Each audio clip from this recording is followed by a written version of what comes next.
Hey, honey, Yes, Barry? let's get out of here. Where are we going? Where do we always go?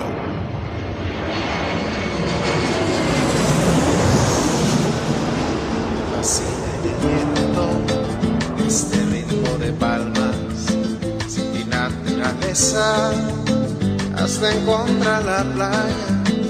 Por eso grito al mundo, yo soy de Puerto Vallarta. Samba de Puerto Vallarta, noche de arrullo en el mar. Samba de Puerto Vallarta. Hello, fellow travelers, and welcome to this episode of the Puerto Vallarta Travel Show.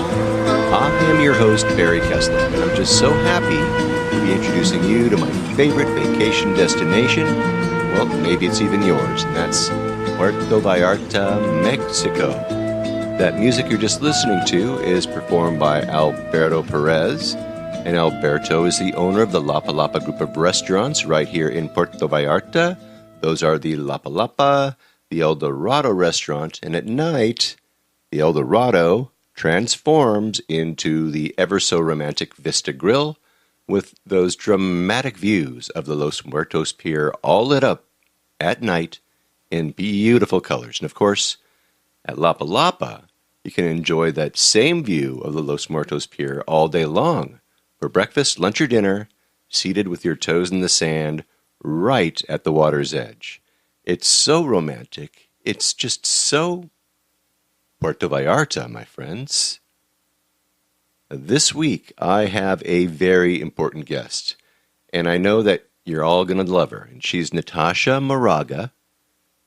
She's going to tell us all about her newest project, El Parque de los Azulejos, in Lazaro Cardenas Park, right on the south side of Puerto Vallarta. But first, let's see what's happening in beautiful Puerto Vallarta, Mexico, this week, the 24th of October, 2017. I just returned from a very quick visit to Vallarta, and boy, have I got some great shows for you guys for the rest of the year. Anyway, it seems that the weather has turned. Somebody turned off the rain spigot, and for the entire time that I was there, not one drop of rain. But don't worry, it's still hot. It's like in the 90s, and it's still humid, but the humidity is beginning to wane some. Looks like Mother Nature is going to be delivering right on time. Once again, we're going to have, hopefully, hasn't gotten here yet, but hopefully cooler temperatures and lower humidity in just a couple of weeks, just around the corner. Now, last week, we didn't have a show because of my travels to paradise. And listen, you guys, it was truly a working vacation. I was not fooling around. But I did hear from one of my listeners, my buddy Bob. Bob's a photographer from Kamloops, Canada. All right, it's Canada. I'm sorry, you Canadians. I do it all the time. Slap me when you see me. Anyway, Bob told me that he couldn't download my San Pancho day trip and then that interview with Cassandra Shaw, the last show that I had, that last podcast that I put up before I took that week off. So I checked it out, and lo and behold, Bob was correct. So I made a correction, and I fixed the audio players on the webpage. So if you happen to have missed that podcast with Cassandra and that day trip to San Pancho, definitely check it out. It's worth it, okay? It's up and running, and it's at PuertoVallartaTravelShow.com.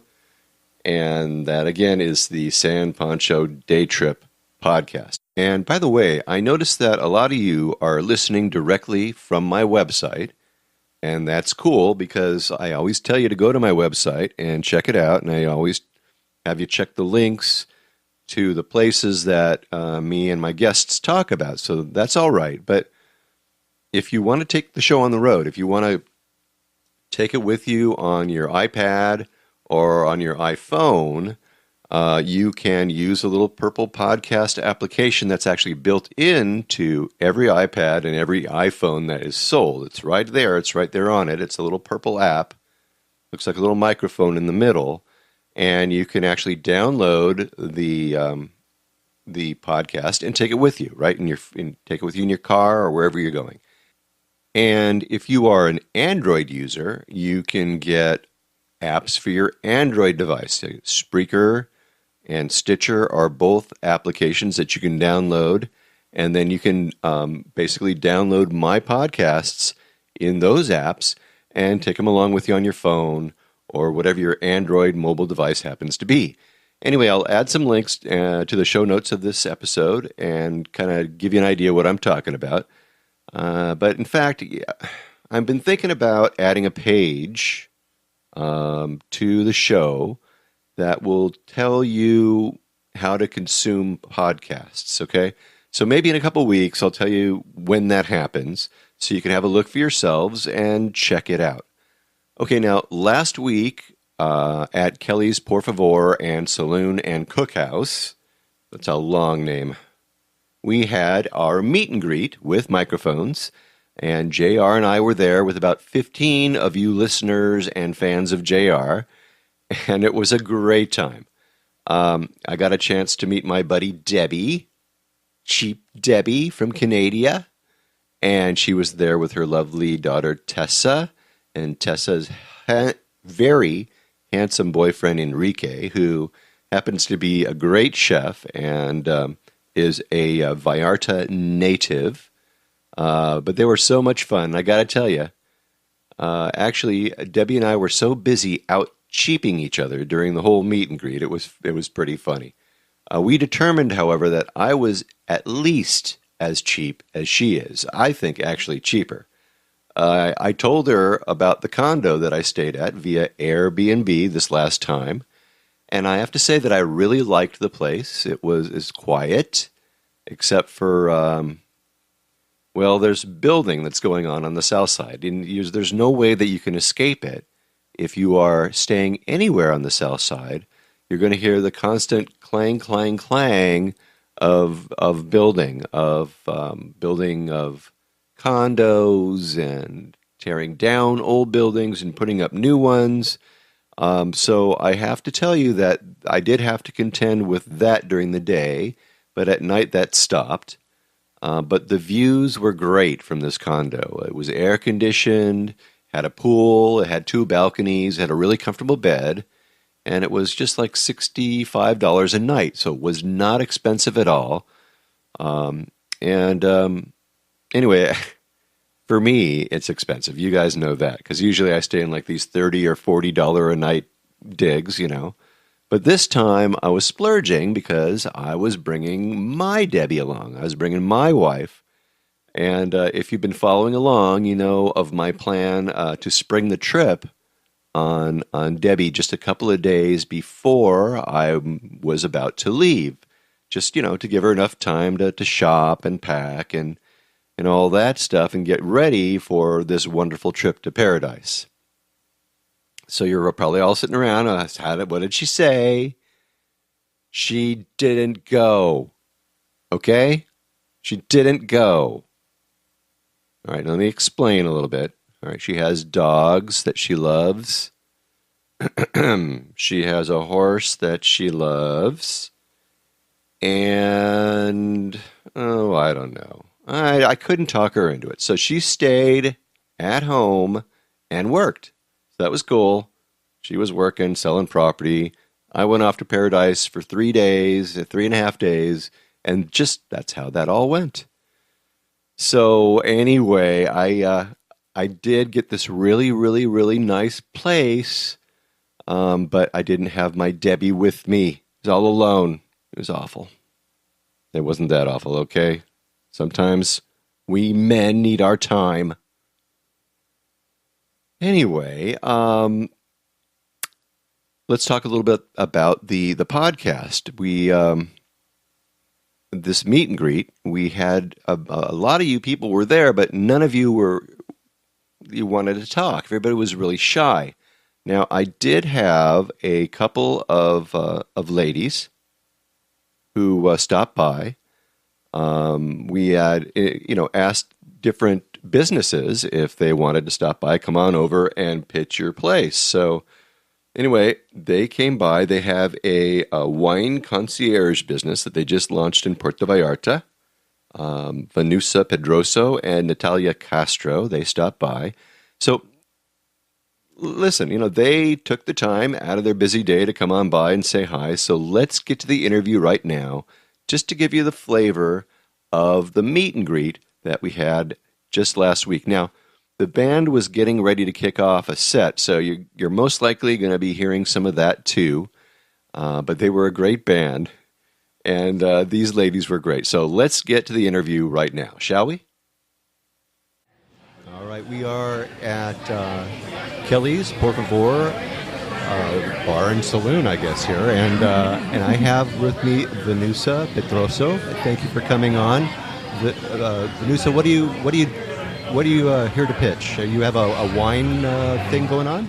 Yeah. I have a brand new business here in Vallarta. It's an online wine shop, and we offer a very select list of wines with home delivery, so you can get your wines at home without having to get out in the hot weather.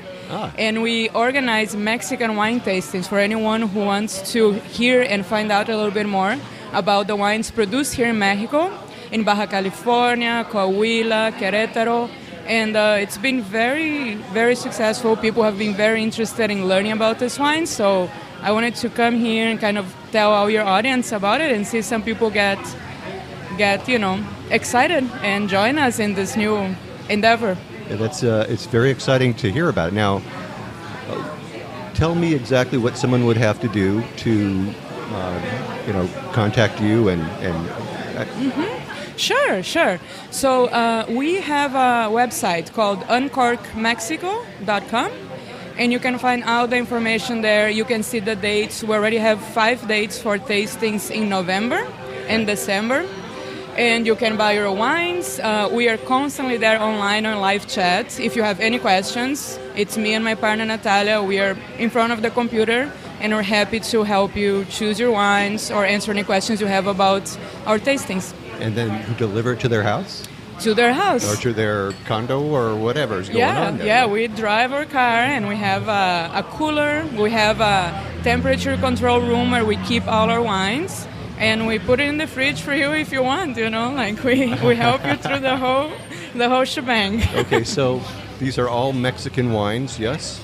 No, we have a focus on Mexican wines, but we also have American wines, French wines, Italian wines. We have a variety of wines from all countries. We just have noticed that a lot of people from the U.S. or from Canada, they have a strong interest in the Mexican wines because it's something new and exciting for them. Yeah, it is. Okay, so do you get involved at all with the wineries? Yeah, we work directly with the wineries. We buy some wines from distributors, but the majority of our wines, we talk directly to the winemakers, have them shipped here. And we have also a very beautiful line of Italian wines that are exclusive. Only we have here in Vallarta or in the west coast of Mexico, and are definitely very delicious wines that I hope everyone can try soon. Wow, that sounds great. Okay, so is there anything else that I've missed here that you wanted to tell me about? Another thing is that if anyone has a party coming up, a wedding, anniversary, 50-year anniversary, and they want us to help them select the wines, help figure out the quantity of wines that you need, and bring the wines to your home or to the place where you're having the party, we do offer that service too. Oh, that's fantastic. Okay, this is all new for Puerto Vallarta, and this is very exciting. I moved here in May. I am from Brazil. Okay. And my partner is from Guadalajara. We were living in the U.S. for about 10 years, and it got too cold for us. So here we are, and we see that, since we started talking about opening a wine business here, people were very receptive. So we're very excited to get started. Excellent. Okay, so how can people find you? Go to our website, www.uncorkmexico.com, and you'll see all the info there. Excellent. Vanusa, thanks for coming on. Appreciate it. Thank you, Barry. Thank you.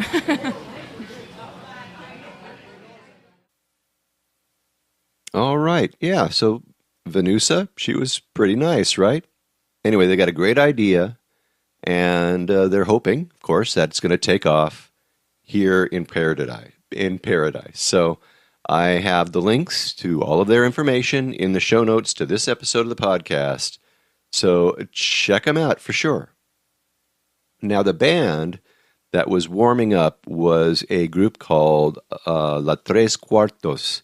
And La Tres Cuartos, if you remember, I had an interview with Miranda and Reed from Monzon Brewing Company a couple weeks back, and they told us about the band that did a benefit concert to help in the Mexican earthquake relief. Remember that? Well, the Tres Cuartos were that band. They were the ones that were warming up right behind that last interview that I just had there. So after their first set, I introduced myself to the guys, and we have an interview planned with these three great musicians who really know the Bay, and they're really a lot of fun. We're going to have a great time, and they're going to have all kinds of suggestions. I know it, for you listeners. So that's going to be coming up in January, just in time for the high season. So La Tres Cuartos, you spell that with a Z at the end, Tres, T-R-E-Z, Cuartos, C-U-A-R-T-O-Z. And those guys totally rock. And that, like I said, is going to be a great interview. Now, next week, I'm going to be talking about all things that they're going to have planned for Dia de los Muertos celebrations, Day of the Dead celebrations, all along the Bay. And there's just going to be so many of them. So stay tuned for next Tuesday. That's going to be Halloween Day. And we're going to have a special show about Dia de los Muertos. And if you want information as to what's coming up beforehand, before we get to that, go to my show notes to this episode. I'll have a link to the events that are going to be planned in Puerto Vallarta for Dia de los Muertos. But if you can wait, and I suggest you do, especially if you're not going to be in Puerto Vallarta until after Dia de los Muertos, I'm going to be talking all about that next week on Halloween Day. So stay tuned for that one, okay? All right, so let's get to the show. Lazaro Cardenas Park in Puerto Vallarta is located on the south side of town. It's a block off the beach, and I have one of JR's maps in the show notes that'll allow you to see exactly where the park is. But the park actually sits on top of an underground parking structure. In fact, if you walk along the sides, you can go down into this parking structure, and there's bathrooms too. And if you are familiar with the bathrooms that are public bathrooms in Puerto Vallarta, you have to pay for them. They're like 5 cents. They're like 5 pesos or 6 or 7 pesos, depending on which one you go to. But anyway, this park sits on top of a parking structure. Let me give you a little bit of history here about this. Now, that park didn't always sit on top of a parking structure. It was a big, big piece of contention in the early 2000s when the city was actually looking for a place to build, to put parking. They needed an area to relieve what is really a massive parking issue on the south side. Actually, there was no planning for parking, and as things got bigger and grew, there became a big need for it. So actually in 2006, after many, many years of wrangling and negotiating and lots of protests and ecological studies and delays and more delays, and then the eventual removal of some large parotta trees that were growing in the park, the former Lazaro Cardenas Park, which was a really beautiful park at one time, was dug up. A big hole was dug in the ground, and then a subterranean garage was built with 178 parking spaces, and then the hole was topped with a new park, complete with benches and a pavilion and planters and so forth. And actually, if you look at Hidalgo Park, the same thing happened there. They needed parking. And I think actually someone chained himself to a tree in Hidalgo Park. There were some protests there too, and in the middle of the night they came in and they dug that place up too, and then built a parking structure which sits underneath that park. So just again, some more history about these parks, about these parking spaces and these parks. Anyway, today the Lazaro Cardenas Park is used for farmers markets. It's used for the taco festival, and remember we had the Agua Chili festival there. They do daily Zumba classes in the morning. You recognize it when you walk by. It has a classic sculpture by Jim Demetrio of those boys and the Burro playing in the park. Anyway, it's a wonderful, wonderful public space, but over the years, it's kind of fallen into both repair and disrepair. I mean, every once in a while, the Puerto Vallarta Garden Club gets in there and they spruce up the place. They put in some new plants and they water and they do all kinds of things with flowers and all that good stuff. But those projects, although they're welcome, they're short-lived, and the benches are showing signs of wear and tear. They're cracking under the hot tropical sun, and then showing off some rusting rebar, which is being exposed because some of the cement is breaking away. And then, of course, that ensures an even more rapid deterioration and decline because, now you have this rebar which is open to all of the elements. And the fact of the matter is that Lazaro Cardenas Park is in dire need of a facelift. Now, enter our next guest, Natasha Moraga. And if you've walked around the south side of Puerto Vallarta, no doubt you've seen the tile wall on Pino Suarez. There's a school there, and this wall has been tiled. And I know when I first saw this tile wall, I thought to myself,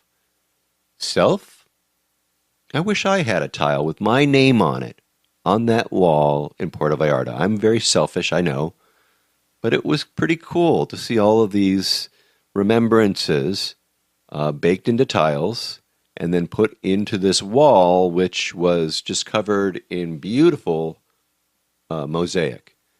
And anyway, I thought it would be pretty cool to have my name or maybe a commemoration of something that happened there remembered on a wall or something like that. And I really never thought as I walked past this place, of who actually did the work, who did this mosaic tiling on the wall. I just took for granted that it was just there and someone did it and I moved on. And then one day I was reading an article about this person, Natasha Moraga, and I was fascinated by her story. So I just needed to bring her onto the show and have her tell us a little about herself and her project, El Parque de los Azulejos, or Tile Park, PV.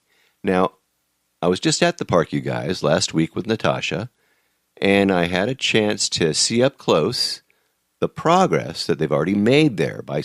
They're smoothing out the angles, they're preparing the surfaces of the park for application of tiles, but they need your help, guys, to move forward. And you listeners out there can be a part of this incredible outdoor art project, which is in the heart of the south side of Puerto Vallarta, where Natasha Moraga, with her brother Daniel, and a crew of hardworking folks, and you listeners too, will turn this promising piece of paradise into a shining jewel. El Parque de los Azulejos, Tile Park, Puerto Vallarta. So let's go right now to Puerto Vallarta, Mexico, and have a conversation with Natasha Moraga, Tile Park, Puerto Vallarta. Hey, Natasha Moraga. Hola. Hola. Here we are in your office. Yes. We're sitting in Lazaro Cardenas Park, and it looks like it needs a little bit of a facelift, Natasha. Well, we are in charge of that. Okay, so before we talk about that, because what you got planned there is so important to Puerto Vallarta, but before we get into that, please tell us a little bit about yourself. Tell my audience about you and what was your path to Puerto Vallarta. Well, I got here when I was 16 years old. So basically, Vallarta has formed me in the good ways and the bad ways. Yeah. I mean, I've learned a lot here. And I've been here since. It's been 18 years now. I did, I was a waitress. I was a DJ for 5 years. I opened a restaurant. But at the end, I really just wanted to be an artist. And I just did it. I mean, I left everything and I said, I'll just start doing a wall. Yeah, enough of this other stuff. We're gonna go for the art. Yes. All right. That's what really makes me happy. Okay, so let's talk a little bit about your art. Tell everybody what you do. I do mosaic or tile murals. Usually I do urban art. I have done some private projects also in some houses. And I have walls all over town. I have a big wall in the marina. Yeah. The letters at the entrance of the town that welcome you to the city. I've done a whole bunch of benches in El Centro and in the Pier Street. Yeah, I saw those. Those are really nice. Thank you. Yeah, and well, everything you do is nice. Gracias. Let's go back to that wall on Pino Suarez. Yes, the All one right. that's near the park. Was that your first project? That big was project? the first wall I did. I mean, the first one I did was actually a little planter in my house, but that was many, many years ago. But the first real project that I did was the wall. I got the permits, and it took me like a month or two to really start because I had no idea what I was doing. Really? Okay, Yeah. So you had the permits. Now, this is a wall, it goes around a school, right? It's the whole front of kindergarten. Kindergarten. Okay. Yes. All right. So, all right. Now, it took you a couple months to get your bearings, and you got started. And how did that go? I mean, I read a story about the wall, Yeah. and things that you had to go through. Yeah, it was actually really interesting. I think everything happens for a reason, and that wall prepared me for the other projects that were even more complicated. Got it. By complicated, I mean people really have something to say all the time. So Everyone's got an opinion. Exactly. And that wall, I mean, I had no clue what I was doing, but my intention was always to just brighten up the street. Yeah. It was a street where people would even sleep there or just pee there or whatever. Uh-huh. And it did change. There was some controversy because some teacher at the school didn't like my art. She said it was too gay because it had mirrors and it looked like a gay discotheque. I assumed she's never been to a gay discotheque. But it was, really it was part of a learning phase. I think it was good. It was something positive out of something not too positive. Yeah. All right. So how long did that project take you? It took us 6 months to complete, and it was my brother and I, we're also doing this park together. It's just him and I, and we have a crew of 10 people. I was going to say, because this is a big park, Yeah. Natasha. It's very big. You need help. I know that you and your bro can do a lot of stuff, Yeah, but... no. We didn't really realize how big it was until we started actually doing the reshaping and transforming of the park. And it's a lot of work, but we're super excited. It's our biggest project yet. I think I'm almost as excited as you are. Well, I hope everyone gets excited. Well, there are pictures of the renderings of the park that I have in the blog post for this episode of the Puerto Vallarta Travel Show. And if you've listened to my show, you already know I've already given you a call to action to get out there and donate by doing tiles, right? Yeah, we have customized tiles. You can put, I don't know, lots of people put their pets, and we hand draw your pet and we put it there. You can also, there's memorial tiles, there's celebration tiles. We have benches also that you can like get together with more people, and we'll put 3 tiles on a bench, and it's all going to be tiled up. So all the tiles that are customized will be in the design, and there'll be areas where there's no customized tiles. Okay, so it's going to be a mixture. These customized tiles are there to help you, obviously, to get this project moving and rolling and all that. Exactly. For the donations. That's our only funding for the project. Right, and so they're not self-funded, you guys. It's really important that you help them out, because I'm telling you, this project is going to be fantastic. And I don't know about you guys, but whenever I walk by that wall, before, I would walk by that wall and go, oh, wow, I wasn't there when they were building. I wish that my name was on there. I want that. I want to make my I want to make my mark in Puerto Vallarta, and this is a perfect way for you guys to leave a mark here in paradise, right? Yeah, it's going to be here as long as the park lasts, and we're thinking over 100 years. I'm thinking so too. And this will be great for, we got Christmas coming up, so Christmas gifts, just an anniversary gift. You don't have to, if the anniversary isn't between now and the end of the year, hold on to it until your anniversary comes, and then give it to your sweetie and say, hey, happy anniversary. We're in the park, Yeah, we've had a few of those. We only have 180 customized tiles available, so it's reduced, but I mean, anyone can participate, and it's for a good cause. I mean, it's just something that's going to be here. It's a landmark, and you can be part of it.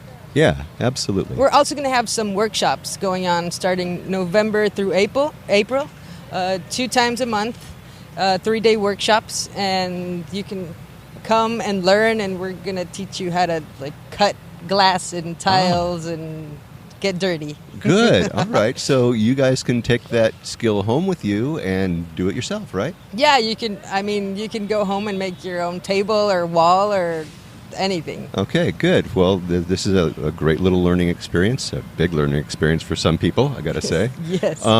Tell me about your place. You have a studio? I have a studio at my house. Okay. I mean, the whole bottom floor is just a mess. Good. That's okay. the studio. That sounds like my house. Yeah. And that's where we cut things there, and we try to just keep it simple on set, because just bringing the machines and all, it's kind of difficult. Yeah. So that's where we work. But basically, I try to do everything here on set. Excellent. Okay. So tell my audience a little bit about the plan. This is an audio show, so if they're not if they don't go to my website and look at the pictures, then they don't understand what you've got planned. So what do you have planned for the park, other than just tiling the whole darn thing? Well, we're reshaping the whole areas. There's 4 big planters that are delimiting the park, and the kiosk in the center. And we're reshaping everything. We're using concrete. We're giving it a little. We're doing waves. We're just reshaping the whole thing. And after we do that, we're gonna tile everything up. But there's a whole plan design. I mean, we're right on the beach, right. So we have some ocean themed stuff. And by ocean theme, I'm not talking about dolphins and stuff. My work is very abstract. So, but colors and mirrors and all that will represent a little bit of Vallarta. Nice. Okay, because right now, when you sit in the park, okay, so the benches that we're sitting on right now, as a matter of fact, they're cement, and there's rebar showing through it and all that stuff. Are you going to use these for your base? Yes. And then you're going to cover them? Exactly. Some of the rebars we're changing because they don't work anymore. Right. But everything, we're using this as a base and reshaping on top of that. Got it. You're right. So you're smoothing it out. Exactly. You're taking the angles out, and you're just making it nice and I just don't want it to be square, because Right. everything seems square. That's not right, No. It's not right. Let's see. Tell us about some other... Now, you have the project over in the marina. Yes. Tell us a little bit about that wall. That wall, well, that's how it actually all suddenly became more as something I do now as a living. Okay. The first wall was just, I want to do a wall. I had a workshop in Philadelphia for 4 days where I learned to do this. And I came back, I asked for the permits, I did the wall, and while I was doing that, the guy from the marina, he was the director of the marina, something like that, he invited me to go and do a wall because he had this huge wall, gray wall. Uh-huh. And I said yes, and once I finished this wall, I went to the marina and we started doing that. That took us like over 2 years. Oh, wow. It's very big. It's like 4 times bigger than our first wall. It's over 500 square meters. In rainy season, we couldn't work. Right. Because of where it is, like behind the wall, there's a whole bunch of jungle. And so there's scorpions and snakes and everything. So it got messy. No. So it took us a while, but we finished that. And they were very happy. And suddenly we just started getting more and more invitations to do public installations, which made me very happy. No kidding. So Yeah. like those Puerto Vallarta letters that you see as you're coming in from Nayarit, now that obviously was, they poured that, right? They built that base for you to tile, correct? Yes. They, in that case, the government was in charge of doing the letters and just leaving them ready for me to tile it up. Okay. It was also a learning experience. Yeah, tell me about that. Well, because you're like you're right alongside the road, right? You're alongside this highway for how long did that take? That took us 10 months. 10 months, wow. Yeah, it would have taken us longer, but they were pressuring me a lot. Yeah. So no mañana time for you. No, exactly. That was one of the toughest ones we've done, really, because where it is, like it's right in the center of a big road. There's cars all day. It got really hot. Yeah. And there was some miscommunication about the letters. People were informed that I was getting paid by the government millions and millions of dollars, which is not true. The government has never paid for one of my art installations. Usually it's private or like donations. Yeah. So Mexicans were really upset. Really? They were angry because I was using their tax money and I was getting... usually there's always issues with money and people. Yeah. I don't get it, but Yes. it's true. And so it was tough. I mean, cars would pass by and scream at us like, oh, you're enjoying our tax money. And No. So again, That's a- if it wasn't for that first experience at the wall, it would have been really tough. I was going to say that's a real downer to have to go through Yeah. that, right? Because it makes it hard to go to work. It does. And usually, I mean, especially for art, you put out there what you're feeling and you project yourself. So it did get rough. I learned that I don't want to work with the government ever again. Yeah, all right. Well, That's a good lesson, you know? Yeah, there's many reasons why. I mean, when I'm reshaping something, I want to use good materials that resist with time because it's my work. I want it to be strong and to resist many, many years. And they decided they were just going to use whatever material they found. So even before finishing the letters, part of the concrete on the floor was falling down. Oh, yeah. I mean, obviously people don't know all these, so it's like, oh, the artist screwed up. Right. Well, we're here. We're here right now to straighten that out, right? We're Excellent. going to get that rumor just washed off right Perfect. now.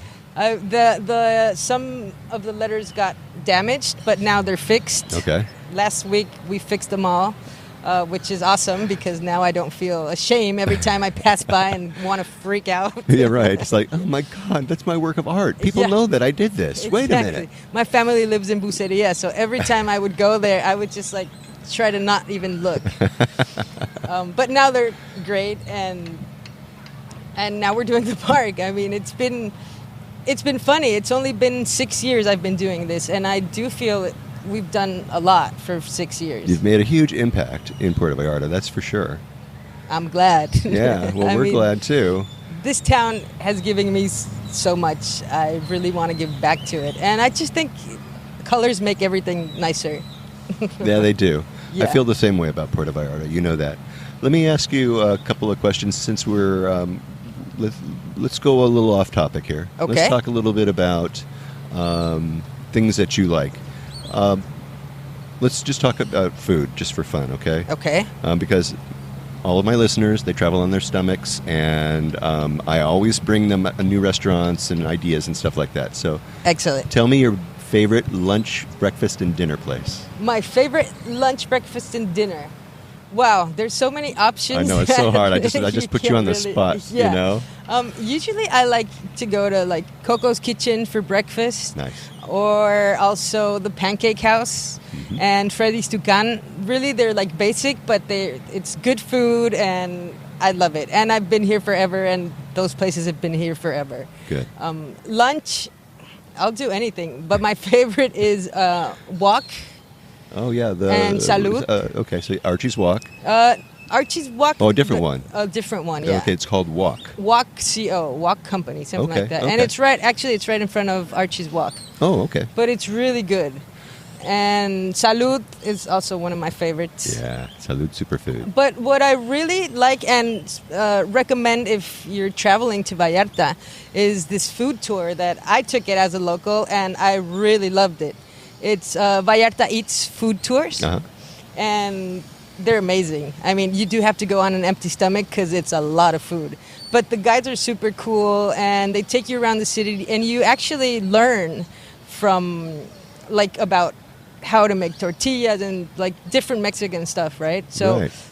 I don't know. Every time I travel, I usually go on a food tour because that's the best way for me to get the feeling of the place. Especially if you don't know what taco stands to go. You don't really want to get, like, any tacos around, right? Right, You know? yeah. I mean, and these guys, they take you to a whole bunch of different places. And even as a local, I enjoyed it. I knew a few of the places they took me, but others I wouldn't even dare to stop. So it's a really cool experience, and I would suggest that. Cool. All right. So did we talk about? Yeah, we talked about dinner.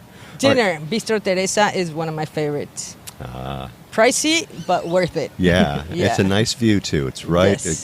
They got a really great spot there on the Yeah, Malecon. exactly. All right. So what about getaways? If you were going to get out of town for a day, Casitas Maraica. talk to me about that. What's that? Casitas Maraica is a little private beach going south. Uh-huh. You have to grab a little boat, a panga. You can either grab it at the pier or in Boca de Tomatlan. And they take you to Casitas Maraica. And it's like a beach club. You can also spend the night. They have like a few cabins. But just for a day trip, it's really cool. You get there, they have a beach club. They have good food, awesome drinks, and cool music all day. They have like, what do you call it, surfboards and stuff you can use. And the ocean there is just clean and no big waves. It's really nice to just go there and escape. And it's not packed, because usually if you go to like Las Animas or stuff, there's always people there. Yeah. So for me, Casitas Maraica is the spot where to go. I'm on my way. Yeah, that sounds great. It's really nice. All right, cool. I'll have that. I'll have all these things in my show notes for also this episode. Also for breakfast, like if you want to go out of town, Yeah. Going north, Bucerias Yeah. in Sayulita, there's this really awesome place called Paninos. Okay. And they sell breakfast. And if you go there, you have to try the French toast. It's amazing. I love really French good. toast, so yeah, I'll definitely do that. And it's also like Baninos. a European bakery, so they have this really cool bread and stuff. And they Nice. have, like, I think 2 locations. It's called Paninos. Okay, all right, Yeah. definitely. That sounds like a great plan. What kind of advice would you give to a first-time visitor to Puerto Vallarta? Wow, I don't know. There's just so much things to do here. I would say walk around, like even the tiny streets. Old Town is my favorite, really. You can't miss Old Town. There's lots of little stores, coffee shops. There's always life, like even at night time. I would just suggest walking around. Yeah. That's a great idea. I love walking around. My feet and my legs are always tired at the end of Yes. the day because I do a lot of that here. But there's just so much to see, and if you're walking around town, just check out Natasha's stuff because you'll find it. What I'll do is I'll mark on my website on the show notes for this episode. I'll mark where her artwork is, so that you'll know where to look for it when you're Excellent. walking around Puerto Vallarta. Yeah, and everything's walkable here, really.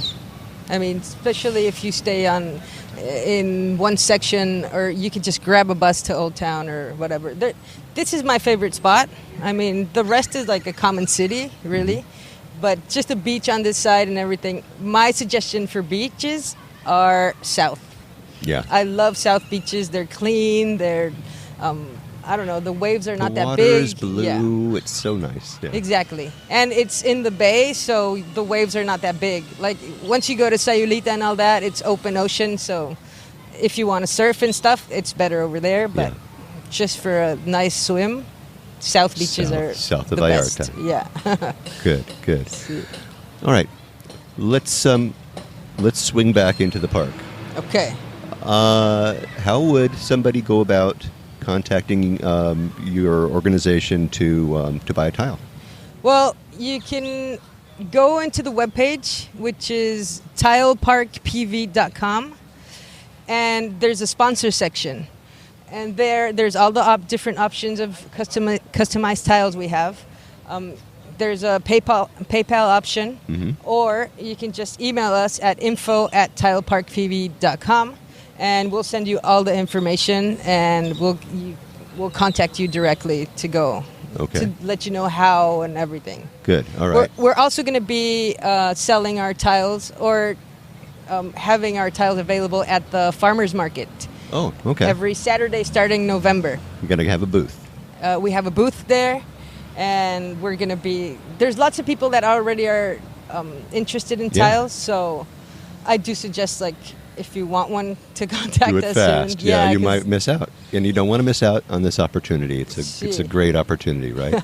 All right, so I will have a link to all of those things also in the show notes for my episode of this podcast. So if you forget, just go to this episode and click on, and it'll take you right to where you need to be, onto their webpage. Is there anything else that I've forgotten that you want to add? Not really. Okay, all right. I think you covered it, right? Lots of things, and I'm just very excited to be able to, like, tell people about the project, right? It's a cool opportunity. I think it'll be an awesome gift if you want to give someone, and especially you'll be helping to make Vallarta even more beautiful. Absolutely. I mean, that's the whole point. It's going to be it's an awesome project, and we're very, very excited, and I hope I can transmit this to everyone that's listening, because it's basically that. I mean, get excited. It's going to change the whole park. Oh, wow. Well, Natasha, you are totally beautiful. And you are so wonderful for doing this. Thank you very much. And thank you so much for letting me introduce you to my audience. Well, thank you for the opportunity of having me in your show.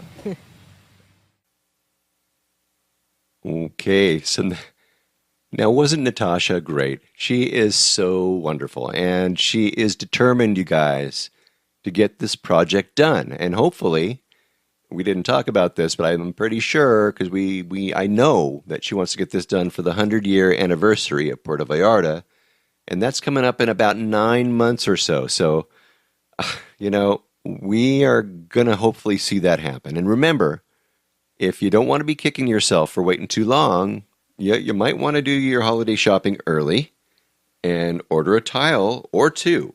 Now, I have links to their website as well as pictures of the park, and all of that will help you understand the wonderful project that is Tile Park Puerto Vallarta. And remember, if you want to check out their website, you got to go to www.tileparkpv.com and check out the tiles and all the activities and all of the workshops and more that they have planned for this incredible project. You guys, let's all be part of making Lazaro Cardenas Park the jewel of Puerto Vallarta.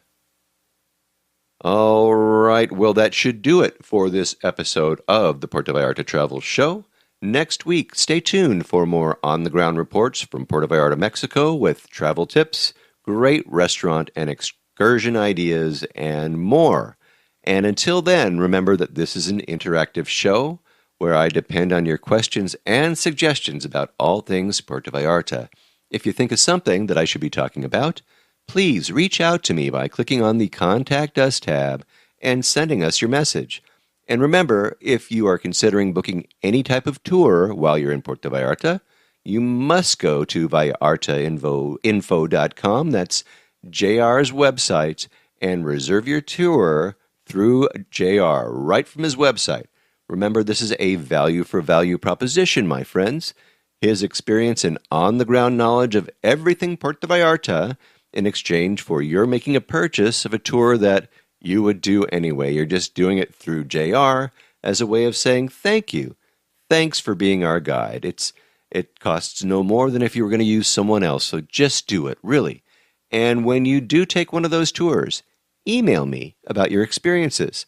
Maybe you can come on board and share with others what you liked or didn't like about the tour. Again, contact me by clicking on the Contact Us tab and sending off a message. And once again, if you like this podcast, please take the time and subscribe and give me a good review on iTunes if you would. That way we can get the word out to more and more people about the magic of this place, Puerto Vallarta, Mexico. And remember, I made it easy for you guys to do just that with each episode that I create. But if you haven't been to my website, you guys, you really need to have a look there. I have the links to all the places that we talk about.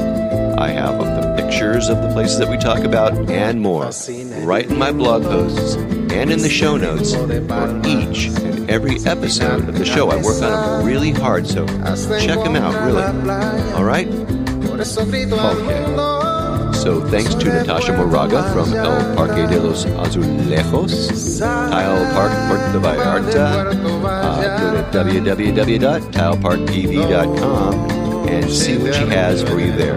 There are planned events scheduled, so go to the website and see when they're going to be having the workshops where you can learn the art of mosaic tiling and then take home the talent of mosaic tiling and do it yourself right at home.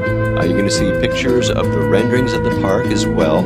So you've got to go there, see what the park is going to look like. And I've got pictures too, so you can see what the park looks like now. It's really, really cool. They're right there in the show notes of this episode.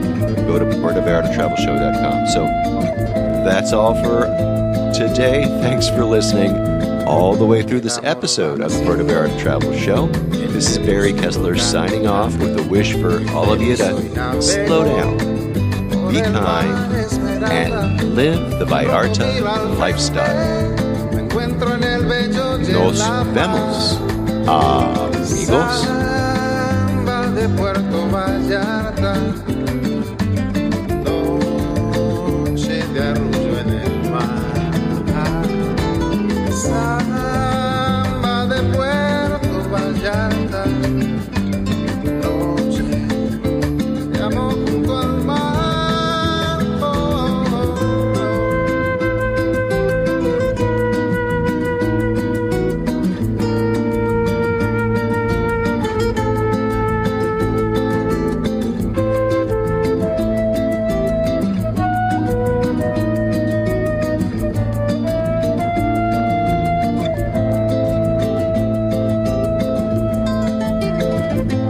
Solo camino interno por la playa, me encuentro junto al río cuando todo está en calma.